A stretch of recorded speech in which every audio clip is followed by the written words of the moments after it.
Di dalam ayat Al-Qur'an dikatakan oleh Allah Subhanahu wa taala, fa idza faraghta fansab. Setelah kamu ibadah, kalau masih kuat ibadah lagi. Alhamdulillah, setelah kita dengarkan daripada tausiah masih belum cukup, masih diminta untuk menyampaikan tausiah lagi. Karena sifatnya mukmin itu dikatakan oleh Nabi Muhammad sallallahu alaihi wasallam, la yashba'ul mu'min minal khair hatta yakuna muntahaul jannah. Orang mukmin rakus, serakah, nggih, kalap lek ndelok suatu kebaikan. Sampai kapan? Tidak akan berhenti sampai kalau ia sudah meletakkan kedua kakinya ke dalam surga Allah Subhanahu wa taala. Sedikit pesan dari Nabi Muhammad sallallahu alaihi wasallam yang beliau mengatakan, igtanim khamsan qabla khamsin. Kata Nabi Muhammad sallallahu alaihi wasallam, maksimalkan sebaik mungkin, jangan sampai teledor dalam memanfaatkan 5 hal sebelum dijemput oleh 5 hal yang lain. Apa itu? Syababaka qabla haramik, masa mudamu, yang mana masa permata, ya.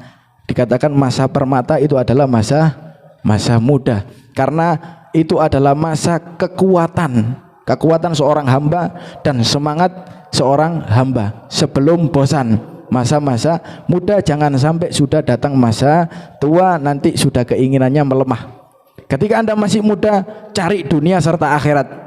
Rabbana atina fid dunya hasanatan fil akhirati hasanatan wa qina adzabannar. Cari barang yang halal mumpung masih muda. Jangan malas-malas. Rasul sallallahu alaihi wasallam itu benci dengan rajulan sabahlala. Rajulan sabahlala. Seseorang yang sabahlal apa? Laisa lahu min amri dunya wal akhirah. Dia tidak ada bagiannya dek dunya ngebei, dek dunya ngerweti, la yamutu wala yahya, gak bermutu ngentekno biaya. Naudzubillah min dzalik. Kemudian di akhirat pun juga nanti malah jadi bahan bakar neraka. Naudzubillah min dzalik. Kemudian yang kedua adalah sihhata qabla saqamik, mumpung masih sehat, mumpung masih seger, mumpung masih waras, jangan sampai digunakan untuk hal yang memancing amarah Allah Subhanahu wa taala sampai nanti diberikan cobaan dari Allah Subhanahu wa taala. Karena adzikir imma bil jamil wa imma bis samil. Sampean lek anak nakal pertama dikai permen, meni-meni lek sik nakal dikai pecut. Lek dawuhe Habib Muhammad Tsani niku ngeten, ke ono roti ambek rotan, sesekali kei roti, sesekali kei rotan. Ya. Karena apa? Sehatmu, ya.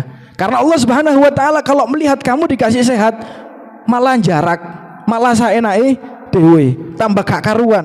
Akhirnya sama Allah Subhanahu wa taala diingatkan di khutbah Jumat, diingatkan di majelis taklim, diingatkan dari status WhatsApp. Belum sadar, diambil sedikit demi sedikit nikmat yang telah diberikan, entah itu kesehatan ataupun bahkan materi uang, supaya dia sadar. Tujuannya apa? La'allakum tatadzakkarun, ya, la'allahum yarji'un, supaya mereka kembali kepada Allah Subhanahu wa taala. Kemudian yang ketiga ghinaka qabla fakrik, mumpung masih kaya jangan amburan, jangan foya-foya kepada tempat yang tidak bisa untuk memutar balik uang. Dan cara terbaik untuk melipat gandakan uang yaitu dengan investasi akhirat, bukan investasi kepada iklan-iklan yang terpampang di handphone kita, ya. Ndak mau nyebut namanya, takut jadi promosi, jadi iklan nanti kalau disebut namanya, ya. Investasi akhirat dengan apa? Dengan banyaknya sedekah. Mana qasamalun min sedekah bal yasdad. Siapapun yang kaya, miskin, mau sedekah, dia akan menerima timbal balik dari Allah Subhanahu wa taala lebih banyak dan lebih banyak. Kemudian dikatakan lagi faraghaka qabla syughlik, mumpung yang punya waktu longgar, mumpung yang masih ada waktu kosong, marilah diisi dengan ketaatan kepada Allah Subhanahu wa taala, jangan sebaliknya. Dan yang terakhir adalah hayataka qabla mautik, dan ini yang terpenting adalah kehidupanmu sebelum datang ajalmu. Karena ajal datang tanpa notifikasi, datang tanpa ketuk rumah, tiba-tiba didatangi dan dipapak oleh ajal malaikat yang diutus oleh Allah Subhanahu wa taala. Dan rahimahumullah, daripada rijaluna dan aslafuna termasuk Al-Habib Abu Bakar Al-Adani bin Ali Al-Masyhur, yang beliau telah dipanggil oleh Allah Subhanahu wa taala ke dalam sisinya menjadi ahli, insyaallah ahli surga dan bersama aslafnya, amin Allahumma amin. Sungguh kita bersedih, bagaimana tidak bersedih, wong seluruh penduduk bumi dan langit bersedih. Dalam perkataan Allah Subhanahu wa taala dalam surat Ad-Dukhan,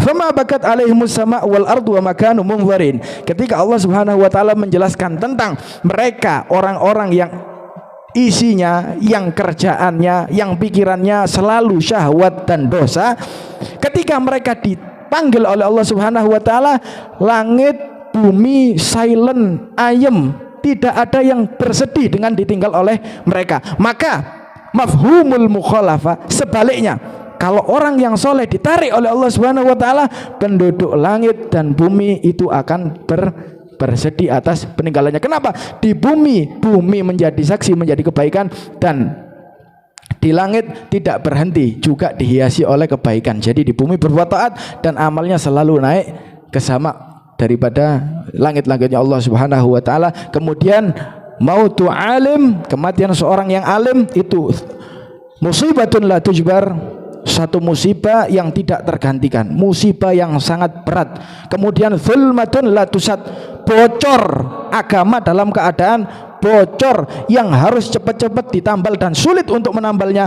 Dan mautu gabilatin aisaru min mauti alim, matinya satu warga, satu suku, semua mati dalam seketika, itu lebih ringan ketimbang matinya satu seorang berilmu yang mulai kecilnya dicekoi ilmu sama ayahnya, meninggalkan permainan, meninggalkan lahu, semua mulai kecil sampai tua isinya ilmu, ilmu dan ilmu. Habib Abu Bakar ini sampai terakhir jantungnya sudah menggunakan robot, menggunakan ring, sampai menggunakan ring, tapi tetap 24 jamnya tidak berubah, la ilaha illallah Muhammadur Rasulullah.